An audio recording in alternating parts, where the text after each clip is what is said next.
Anti-Semitism is an evil scourge and there is no place in Australia for anti-Semitism.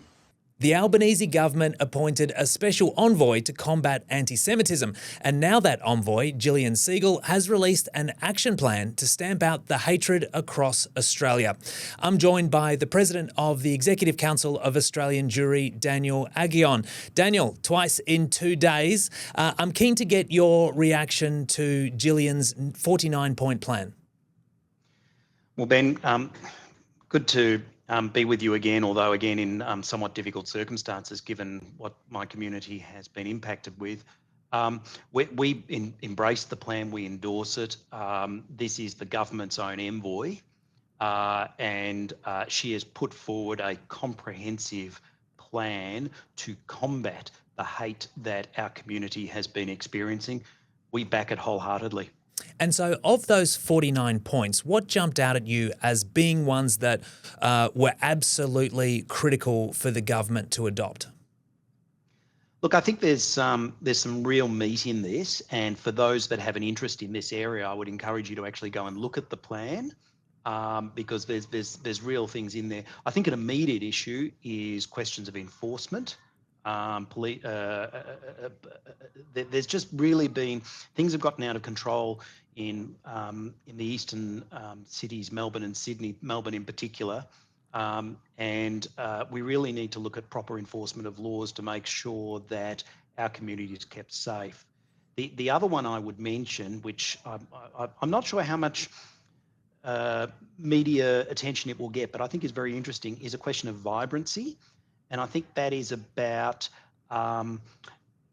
showing what's good about the Jewish community, about how we've been here since the First Fleet, how we have contributed to Australian life, and we're Australians. And we contributed positively to this country like everybody else.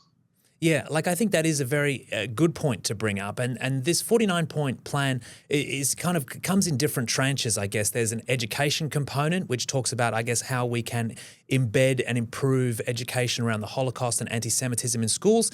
It's already happening, but I guess to what degree is the question that will be asked in the wake of these recommendations. The other piece that I wanted to bring up, though, was social media. To what extent do you think people who maybe feel positive towards, sort of protesting against the humanitarian issue in Gaza, but then on social media, we see how people with good intentions can be radicalized over time as they increasingly get served content that is more and more inflammatory. We saw it with vaccination during COVID. We've seen it with far-right extremism. It does feel as though this has become an issue in the conflict in the Middle East.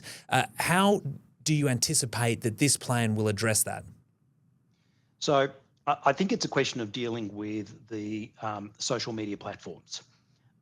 What happens is they all operate in a similar business model, which is you are fed information by algorithm based upon what you express an interest in, and there's a natural human tendency to look towards things that are that sort of are a bit of a visual feast. So if you see something of people scuffling, and you click on that because that looks interesting, and it happens to be a race riot, the algorithm will say, you didn't click on it for that reason, but that's what it was. The algorithm will say, oh, you're interested in race riots, I'll send you some more. And it will start to feed you more and more information and take you down that rabbit hole because the algorithm presumes that's what you're interested in. So the radicalization is gradual. I think what we need to do is we need to speak with the social media platforms about putting in place proper measures to make sure that the algorithms are written such that we are not taken to very dark and radicalized places merely because we express an interest in something that has a lot of sound and noise in it. Yeah, well, there was a very notable case this year of piece of information that went viral on social media about 14,000 babies in Gaza were going to die within 48 hours, which was eventually debunked, but it spread across the world, and it gave, I think, people a sense of urgency that they had to act against, sort of this perceived humanitarian crisis and the perfect conditions for fueling anti-Semitism. So it's not hard to see why social media would be brought up as part of this 49-point plan. Other parts of it that are maybe, I guess, harder for some people to justify and certainly have already, I guess, created some controversy is the idea that one of the recommendations the government will strip funding from universities or charities or arts organisations that are not doing enough to combat anti-Semitism. What would you say to that? Well, I think what we've got to look at is, let's start here. I think everybody can agree. Anybody that is rational will agree that anti-Semitism is hateful, it is a scourge, and it has no place in Australia. And I think what we need, and equally, I think any rational person would agree that one of the great things about this Australian country is to the extent that we can have equality, it's a wonderful thing, and also that people can participate equally in society and can express their views, even if those views be strong. So if we have a university or an arts organisation, or indeed any organisation, even a workplace, where people express their views, their political views, even strongly, that can and should be protected, and indeed is constitutionally protected. But if that expression of view crosses over into hate, and in this particular circumstance for hate we're talking about is hatred of Jews, then that's the line. So I don't think it's a very difficult or controversial idea, because really all we're saying is if you're going to promote hate, the government should not be funding you to do so.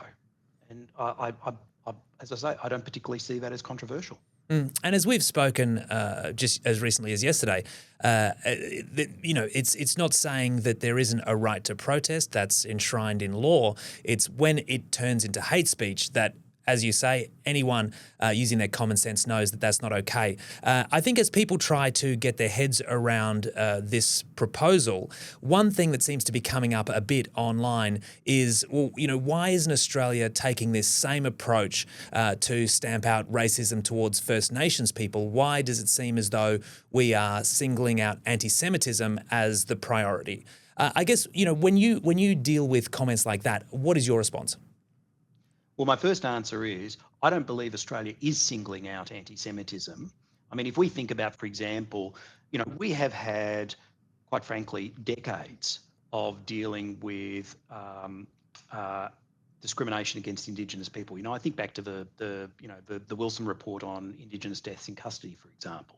I think about the fact that, here you go, the Mabo case, which went to the High Court, was run by a senior barrister, Ron Caston, then QC, the late and great Ron Caston, did not charge $1 for that work, and may I say, not that it's particularly relevant, he happened to be Jewish. I think about people like Mark Liebler, who has been the head of reconciliation for many years, until recently, again, who had just no relevance, but happens to be Jewish. I think the point is this: we can deal with combating many forms of hate at the same time, and we should. And this plan is directed specifically to and targeted against the hatred of Jews. Yeah. So from your perspective, it seems as though it's not about where the priorities lie. It's that this is something that is happening right now that needs to be addressed, and here is a plan to do it. Correct. The urgency is, I think, as we discussed yesterday, the Jewish community has faced 11 fire bombings in Australia in the last 12 months. We're at the, when our synagogues get regularly burnt, then we've got a problem. We've got a societal problem. We've got an Australian problem. We have to address it. But this is a big government of a big Western country. The falsity in the proposition that perhaps is floating around is that somehow anti-Semitism and combating of it has been pushed to the fore, leaving others behind. That's not correct, not in a country like Australia. we can do, we can walk and chew gum at the same time. Well, now here is the toughest question of all for you, Daniel. So we've got a 49-point plan. As we've discussed, it covers education, it covers legal enforcement, social media, and also social vibrancy. Of those 49 points, how many would the Albanese government have to take on board for you to consider it a success? I think for success, like anything, the proof of the pudding is in the eating. So when we see a diminishing level of hate against Jews in Australia, when I think there'll always be an undercurrent of anti-Semitism. That's sad and that's terrible, but I can only deal with the 99% of Australians, or the 99.9% of Australians. We can't solve for the last 1% or 0.1%. Yeah. When we can get back to a position where hatred of Australian Jews has returned to manageable levels, then I would say the plan has succeeded. And I think the plan is about taking quite a number of steps in different ways to get to that position. It's sad that a success is bringing it back to acceptable levels. And that's just the reality, I think, of being Jewish, which is a tragedy in itself. The President of the Executive Council of Australian Jewry, Daniel Aghion, really appreciate you sharing your thoughts today on Newsworthy. Thank you, Ben. I appreciate the time.